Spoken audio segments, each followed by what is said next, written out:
Hey there, friends. Some of you may be aware of this. Some of you may have not heard of this at all. But last weekend, the Appalachian Mountains were hit again with heavy floods, Southwest Virginia, Kentucky. Um, and this is similar destruction to what we saw in Helene. It may not be as widespread, but it is a pretty large area of flooding. People ask me all the time, what in the world is going on? We have planes falling out of the sky, planes crashing and rolling over on runways. We have these massive storms, and then we have these fires wiping out entire cities. And then they want to rebuild the cities with something other than what the people had there before. I don't have all the answers for you. Unfortunately, when one catastrophe happens and then another one happens just a month or two later, we tend to forget about the people who were impacted in the last one.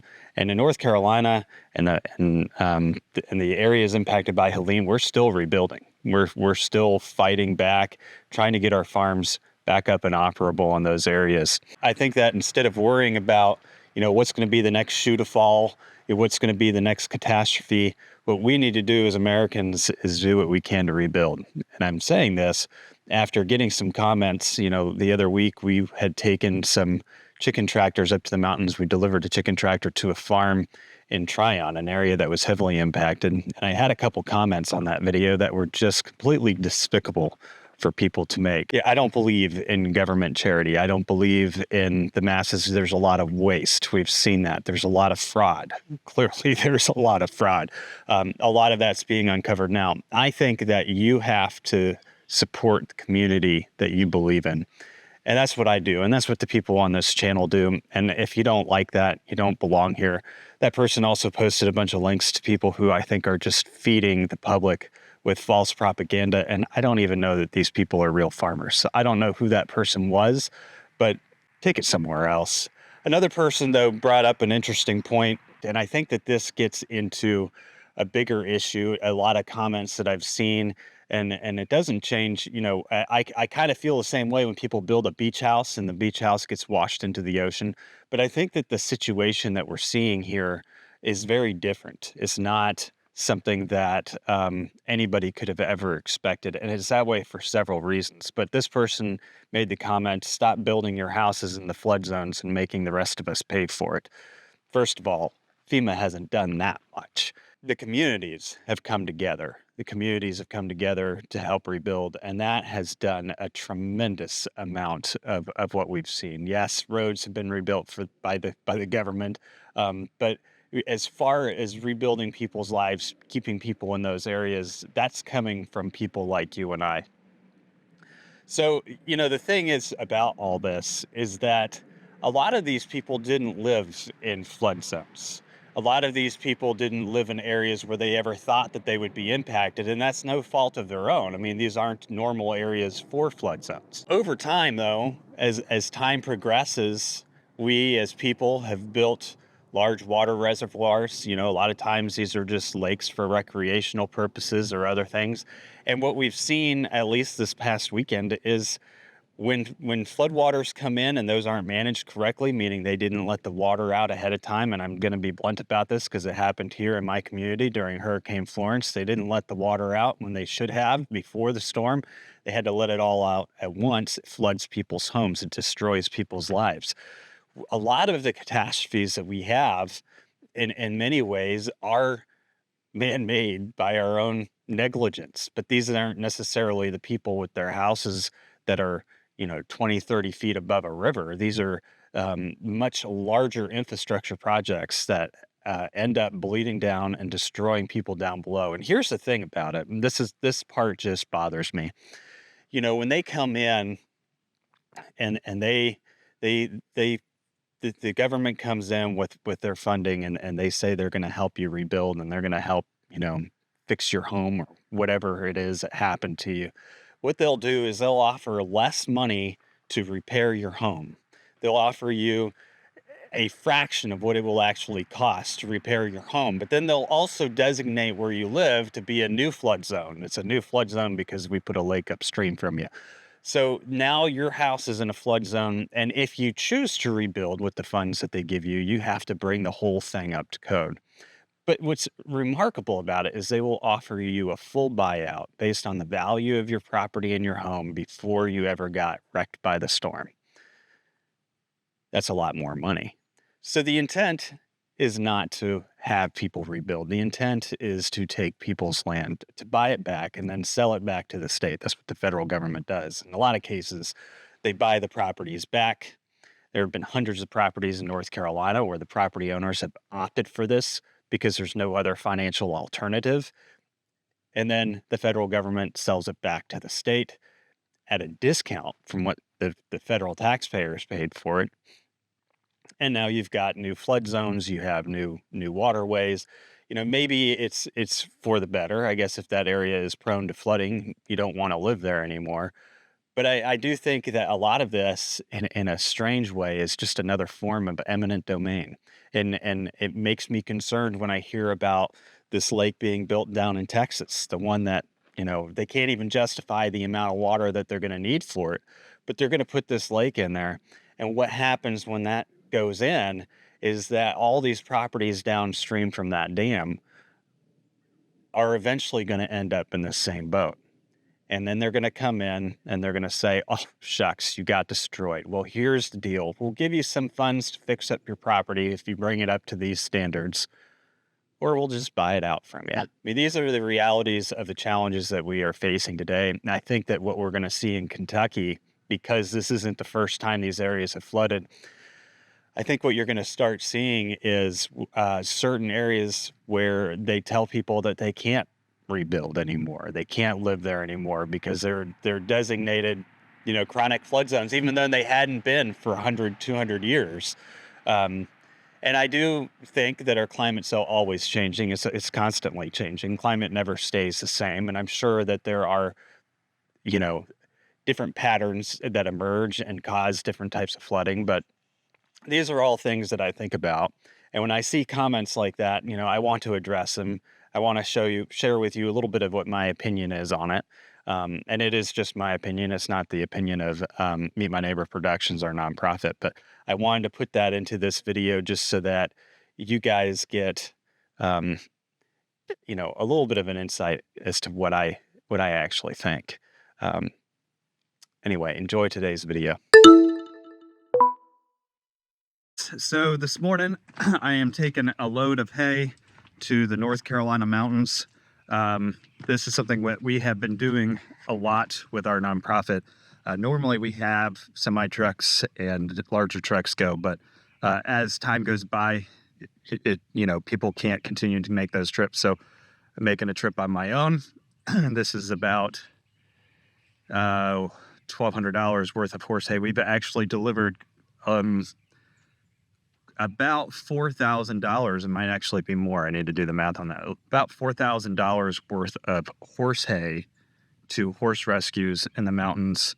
We've been delivering a lot of round bales that go to farms where there are bison, cows, other things, but horse hay is just a little more expensive. So I'll be running this up to the Laurel Springs area today, and hopefully we'll be able to see this horse rescue. I think the hay is actually going to another farm with heavier equipment for storage. These are the 3x3x8 bales that weigh about 750, 800 pounds each. So there's about 4,500 pounds of hay in my dump trailer today.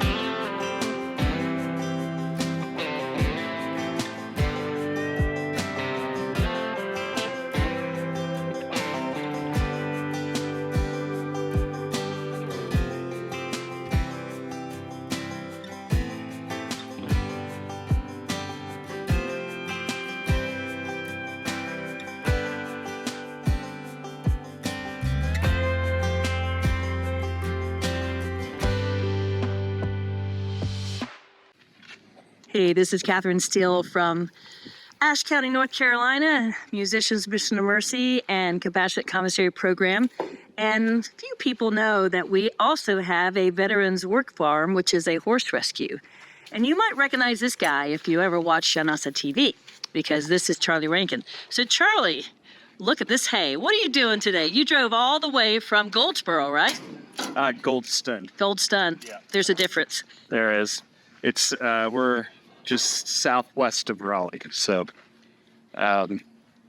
not quite as far as Goldsboro, but Okay. it's a 3-hour drive. That's a little different. Apologies. Where did this hay come from? Did this come from your farm? No, this hay we purchased from a dealer in Bass, North Carolina, through our nonprofit, which is Meet My Neighbor Productions. Yes. And we raised a decent amount of funds to help farms that have been impacted by Hurricane Helene. So we get it.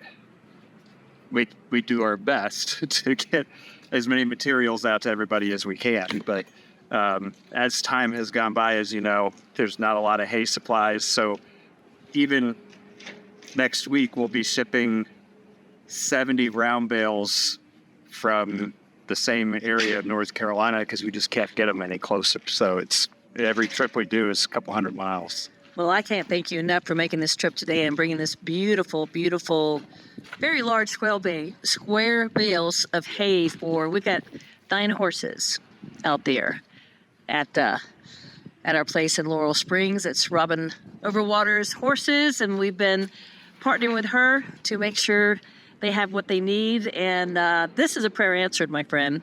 Yeah. So thank you for what a beautiful gift. Thank you so much.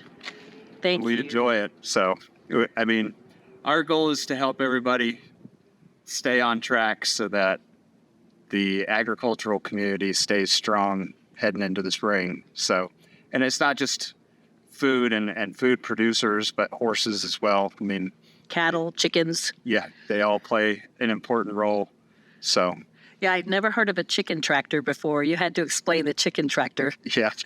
Yep, we just delivered one of those. It was a really nice, it was like the Cadillac chicken Taj tractors. Mahal. Yeah, it was a $4,000 chicken tractor that we just took to try on last week. Really? Yeah.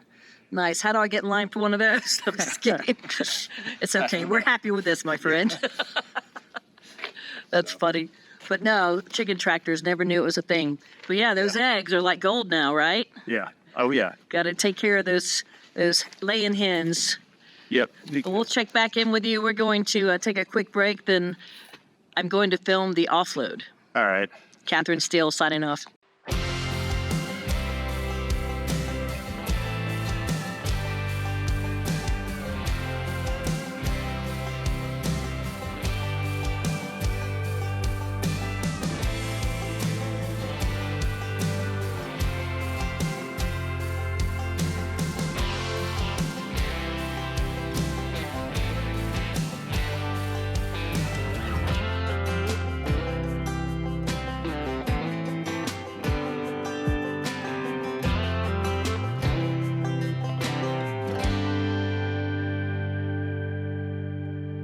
So I just dropped off 6 bales for the veterans of the horse rescue riding bridge, I believe is their name, care of Musicians Mission of Mercy.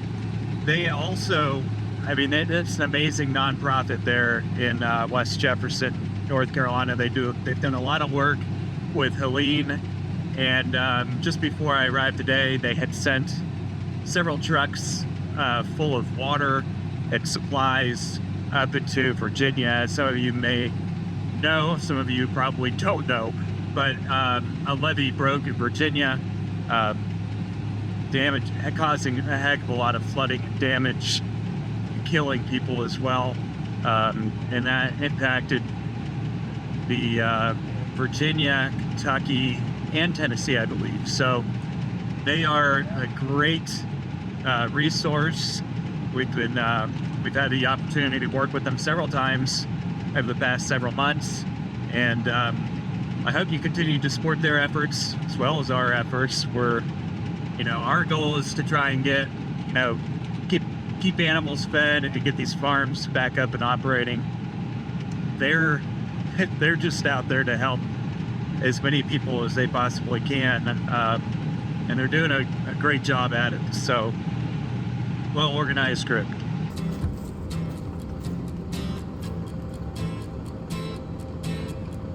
Since the impact of the storm, Meet My Neighbor Productions volunteers have been in the field, cleaning up debris, delivering donations, and serving rural communities in any way we can. Now you have a chance to support our efforts. The community has poured in so much. It's just been unbelievable to see the effort in our community. Thank you so much for the support and the love and the prayers and all you're doing. And if you've sent support and supplies, this is my heartfelt thank you to all of you. We love you, we needed you, and you showed up. Thank you.